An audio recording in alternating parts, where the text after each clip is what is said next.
Policlínica Granato. Saúde e bem-estar ao seu alcance. Eli Cenário.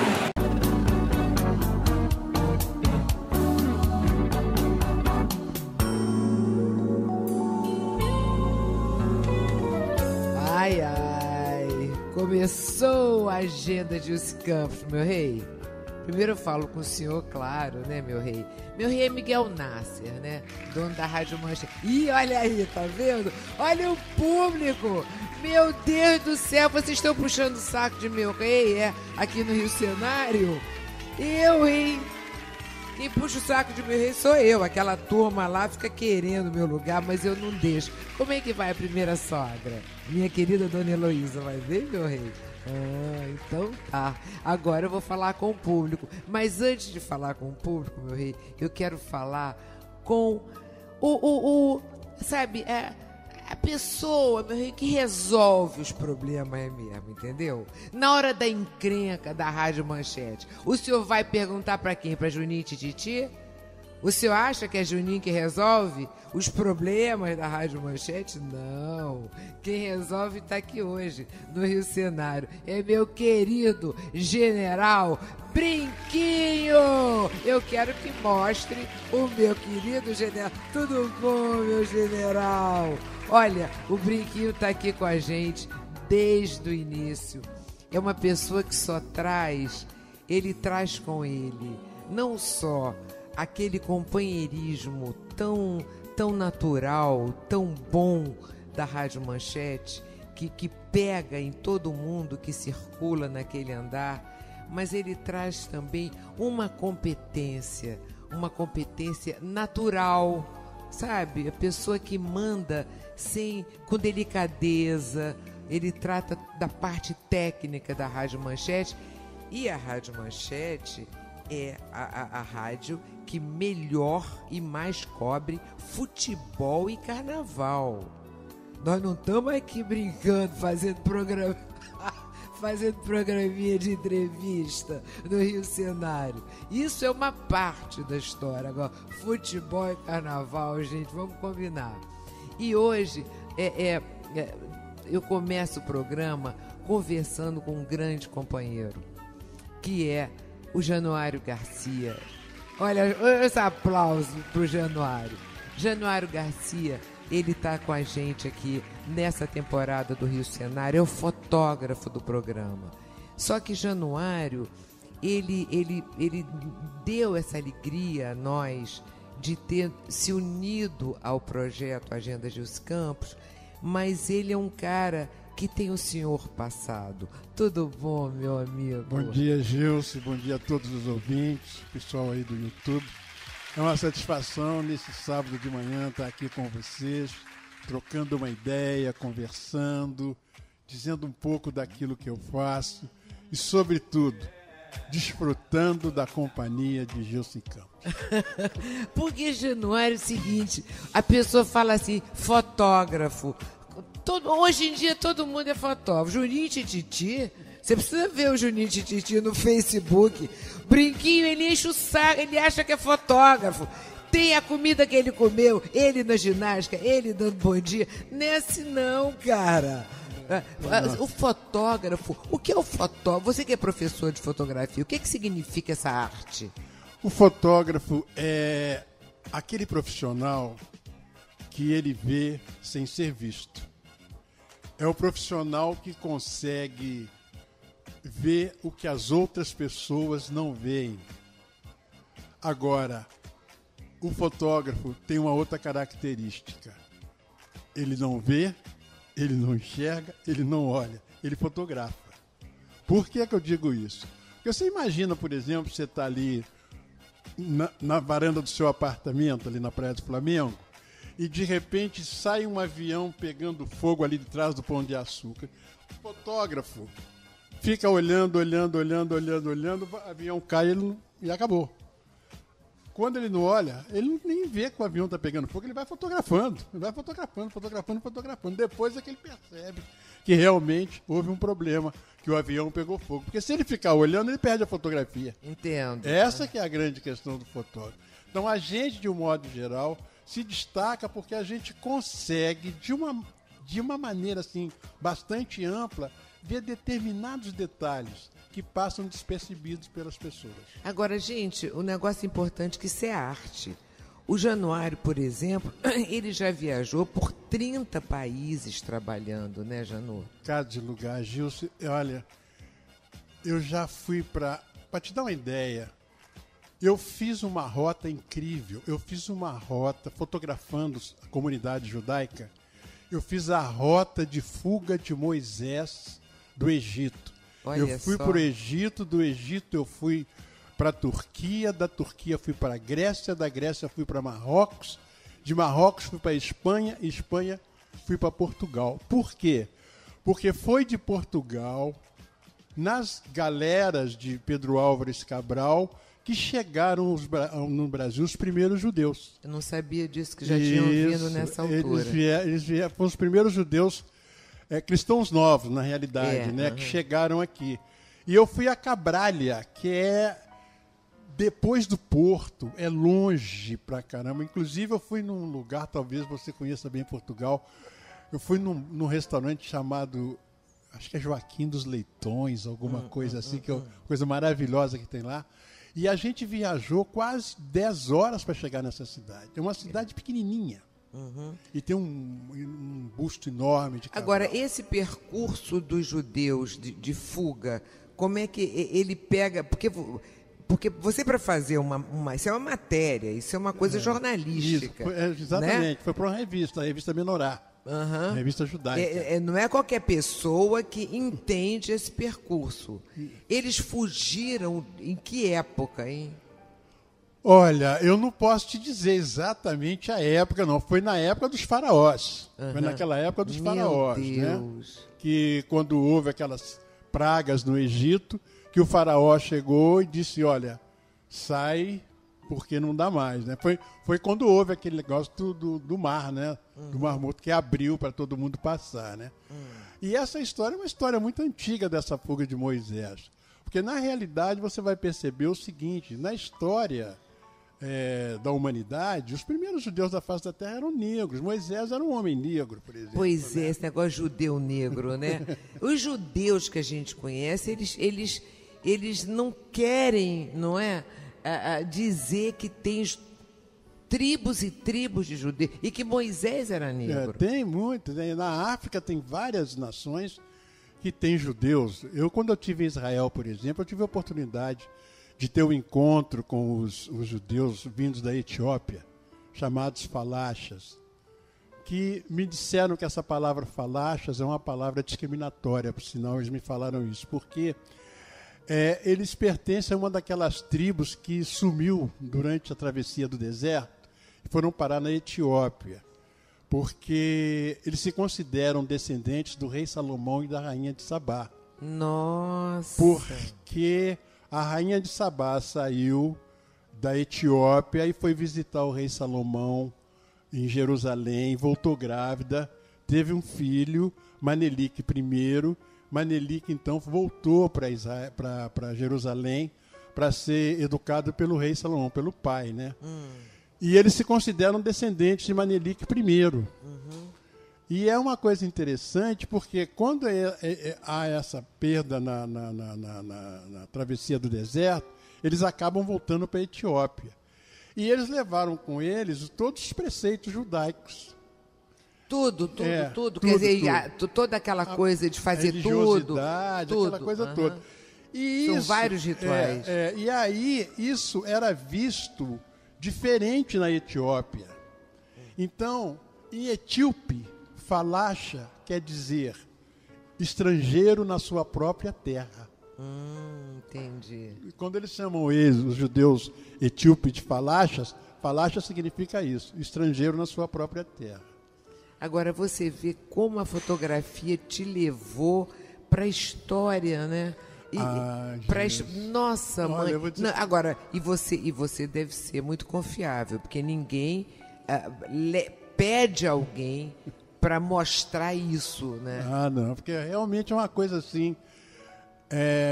Eu jamais poderia imaginar que a fotografia me levasse, por exemplo, a aí para a Ucrânia, por exemplo. Eu fui para a Ucrânia fotografar em Kiev, Gente. em Odessa, e de repente eu fui ver o Potemkin, onde foi feita aquela revolução. E aí eu fiquei assim impressionado. Mas não foi só isso, não. Mais do que isso, foi a gama de relacionamentos que a fotografia me proporcionou, mesmo aqui dentro do Brasil. Eu tive a oportunidade de trabalhar com pessoas das mais diversas profissões e pessoas que realmente acrescentaram muita coisa, não só na minha vida pessoal, mas também na minha vida profissional. Tipo quem, hein?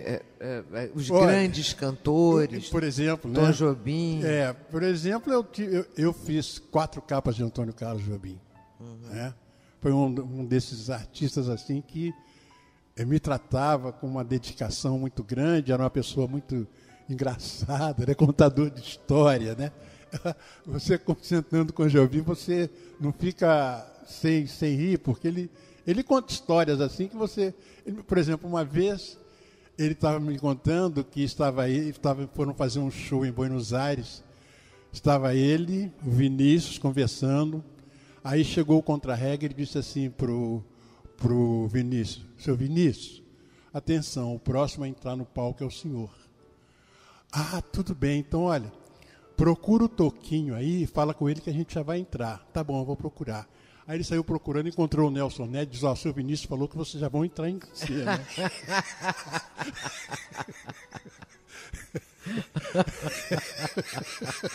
O Tom Jobim contava isso. Uma vez eu estava fazendo uma capa de disco dele, junto com o Edu Lobo, chamado Tom e Edu e Tom, e estava conversando com o Neco, acho que era o Neco, que era o violonista. Aí o Neco virou para mim e disse assim: poxa, Januário, fiquei tão indignado agora. O que houve? Poxa, eu chego aqui no estúdio, vem um cara me convidar para ir na festa de aniversário, de casamento dele sábado. Eu digo: pô, mas qual o problema? Sabe o que ele falou? Leva o violão, Neco. Eu falei: rapaz, eu tenho 4 filhos pequenos. Puxa, quando o neguinho faz festa de criança, convido os meus filhos. Sabe o que eles pedem? Ô, seu Januário, leva a máquina fotográfica. Aí o Jobim virou e disse assim: por isso que eu aprendi piano, gente. Então ele foi uma pessoa muito incrível. Caetano também, eu fiz capa de Caetano, de Gil, de Maria Bethânia, de Gal, de Raul Seixas. Que bacana. De Tim Maia. Olha, Leci Brandão, um caminhão, sabe? Gente assim... E para fazer capa de disco de um cara desse, você tem que se relacionar com a pessoa, saber o que quer. Não é uma coisa de relacionamento. O Martinho mesmo, você falou comigo, você falou com o Martinho que eu ia estar no programa. Martim da Vila foi o primeiro que veio aqui nessa fase do Agenda de Gilson Campos. Eu chamei Martim da Vila, ele veio. Aí eu falei assim: ô Martim, você está pensando que é programa o quê, hein? Quem vai tirar a foto é o Januário. O Januário Garcia. Ih, garoto, quando eu falei isso, o Martinho disse: claro que eu vou correndo. Eu nem sei se ele veio por minha causa ou por sua causa. Não, claro que foi por vocês o programa. Eu fiz algumas coisas com o Martinho da Vila. Ele tem um disco muito interessante que é a história da vida dele em Vila Isabel. E essa parte da história da vida dele em Vila Isabel foi toda eu que fiz através da fotografia. Que muito coisa, Januário. Muito interessante. Eu coloquei Martinho da Vila sentado no alto do Morro dos Macacos, conversando com a viúva de Noel Rosa. Gente! Gente! Pildes. Era incrível.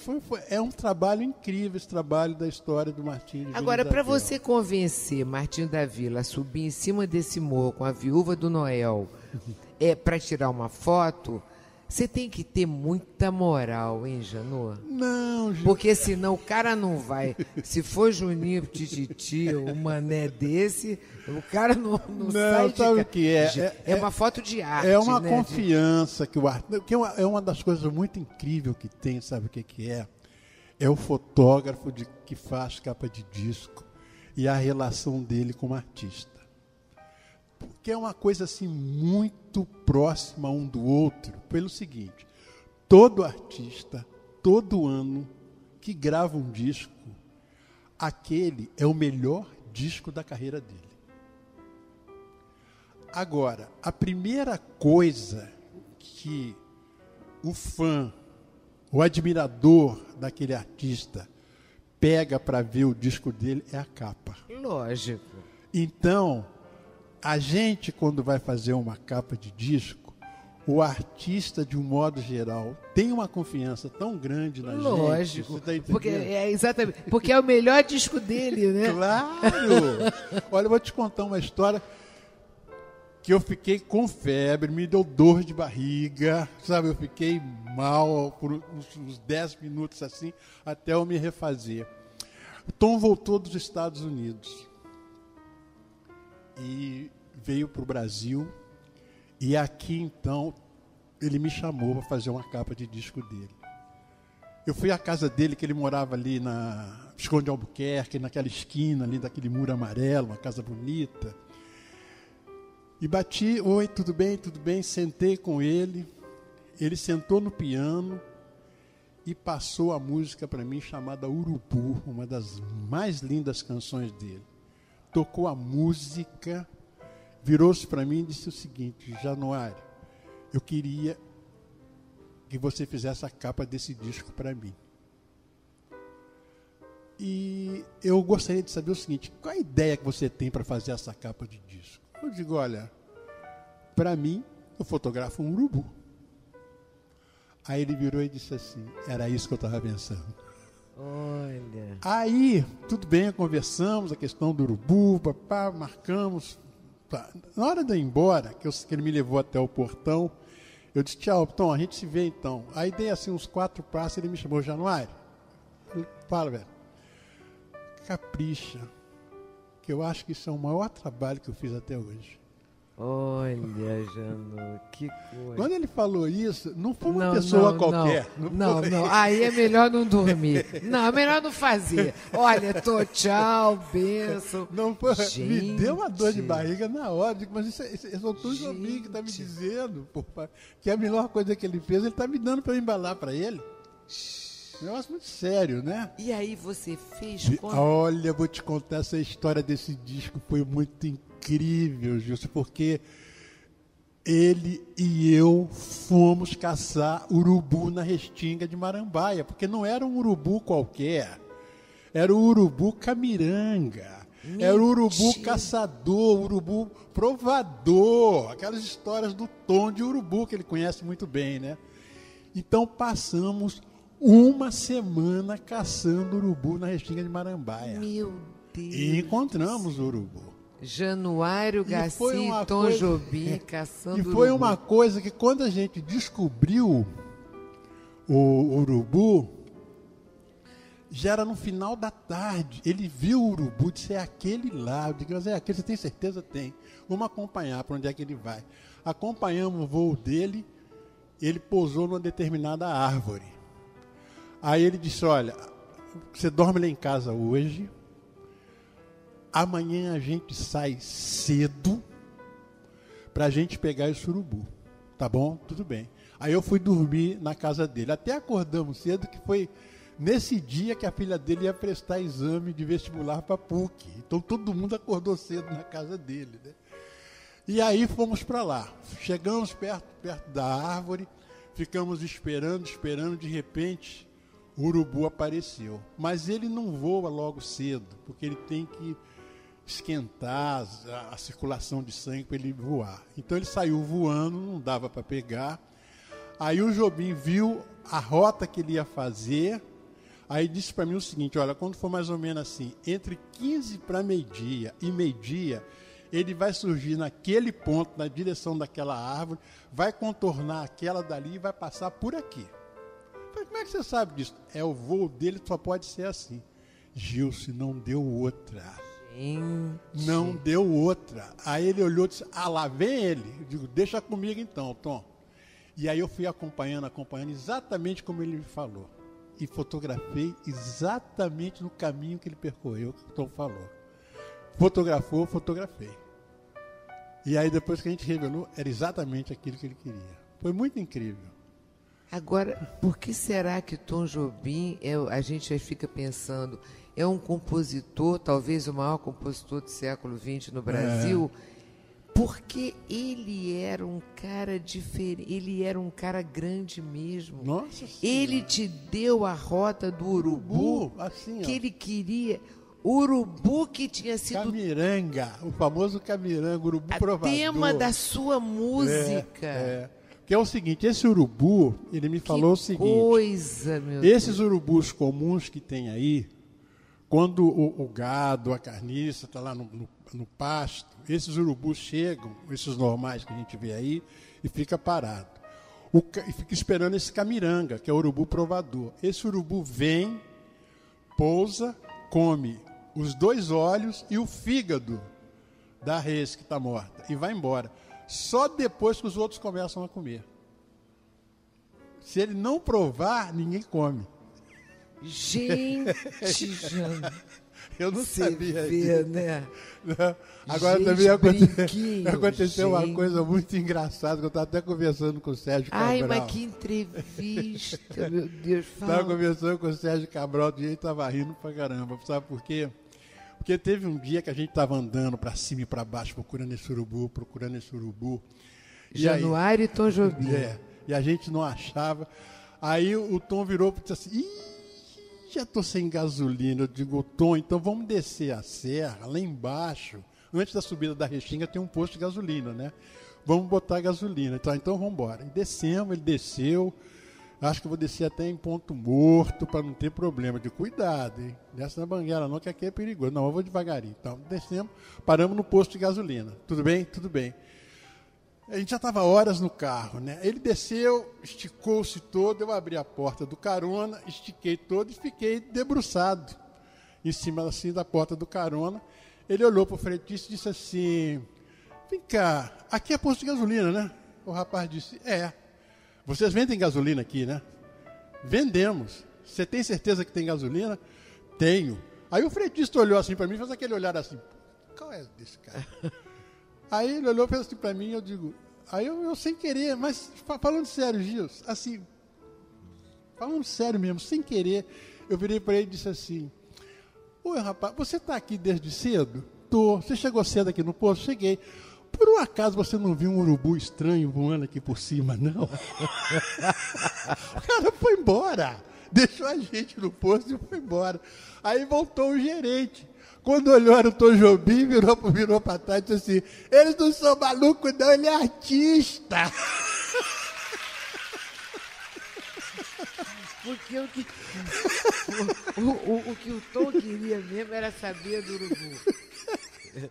Na realidade, o fretista ficou sem saber. Aqui é um posto de gasolina, eu vendo gasolina. O cara chega aqui, me pergunta se eu vendo gasolina, o outro me pergunta se eu vi urubu. Esses caras são loucos, pô.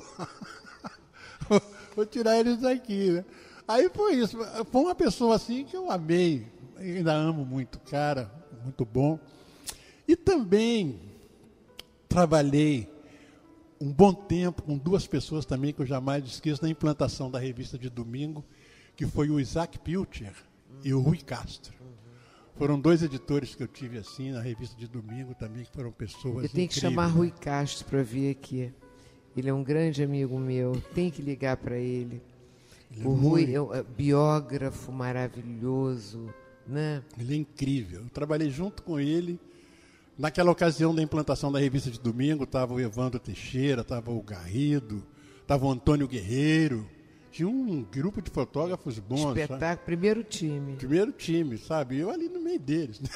Olha, Evandro lançou um livro. Você já lançou livro, Juarez? Januário. Januário. Olha, Gilson, eu já tenho 4 livros Gente. sobre fotografia. Não sobre fotografia, porque paralelo a todo esse meu trabalho, Gilson, tem uma coisa muito importante que eu não abro mão, que é a construção da memória visual do negro do meu tempo. Então, eu venho fazendo um trabalho sobre o negro brasileiro desde 1974, que cotidianamente eu fotografo. Agora, isso já extrapolou, já peguei a diáspora sul-americana e já peguei a diáspora africana em outros países. Então, eu tenho um livro sobre 1980, 2005, 25 anos da luta do movimento negro. É um livro que eu fiz contando esses 25 anos de luta. Tem um outro livro que chama Diásporas Africanas na América do Sul, uma ponte sobre o Atlântico, que eu fotografei as comunidades negras do Uruguai até o Suriname. Gente! E esse eu fiz em parceria com o antropólogo Júlio César de Tavares. Fizemos juntos esse livro. Eu fiz a parte toda de fotografia e da iconografia e ele toda a pesquisa antropológica, né? Onde ele mostra como cada grupo de negros chegou e como os africanos chegaram na América do Sul, em cada país da América do Sul. Agora, esses livros são lidos por quem? Qual é o grande público desse? Muita gente? Olha, eu vou dizer para você, tem uma coisa muito interessante nesses meus livros, que é o seguinte, é que normalmente eu faço esses livros através de projetos governamentais, com dinheiro do governo. Normalmente os meus livros eu faço em 4 línguas, o inglês, o francês, o português, o espanhol, que são as línguas que nós negros fomos dominados. Então, qualquer negro, em qualquer lugar do mundo que pegar um livro meu, tem acesso para ler. E como foi feito com dinheiro do governo, que através da lei de incentivo, esses livros são mandados para todas as bibliotecas e os demais são doados para as pessoas que são pesquisadoras. Nunca são vendidos. Não são vendidos esses livros. Que coisa. Porque eu já recebi o dinheiro para fazer o livro. Mas era tão importante que o Brasil conhecesse isso. Nas bibliotecas, nas bibliotecas tem. Olha, foi o seguinte, há 2 semanas atrás, eu fiquei assim, muito orgulhoso, porque a esposa de Abdias Nascimento, a viúva, né, a ex-viúva de Abdias Nascimento, a Elisa Larkin, me ligou dizendo que tinha uma senhora americana na casa dela e queria fazer uma entrevista comigo, se podia fazer. Eu digo, não, tudo bem. Ela chegou na minha casa, nós começamos a conversar, eu falei com ela, olha, eu vou lhe mostrar um livro meu que eu tenho sobre a questão do negro no Brasil. Não precisa, que eu já vi na biblioteca do Congresso nos Estados Unidos. Seu livro está lá. Olha, não, gente, olha, não, olha os aplausos aí, né, que o meu general, que está aplaudindo também. Olha, tá vendo? Januário Garcia, que está aqui no nosso programa desde o início, nessa temporada do Agenda dos Campos, fotografando as pessoas tão importantes que já passaram aqui no programa e trazendo arte, trazendo cultura, trazendo companheirismo, porque as pessoas bacanas são muito simples, né, Janu? Claro. Sabe? Claro. Não tem jeito. Se a pessoa começar a esnobar, não é bacana. Começou a acreditar, dançou, né, Gil? Acreditou, dançou. Não é? Se esqueça e aconteça. Exato. Então, olha, o Januário esteve aqui hoje só porque eu queria mostrar para vocês as pessoas que estão aqui conosco.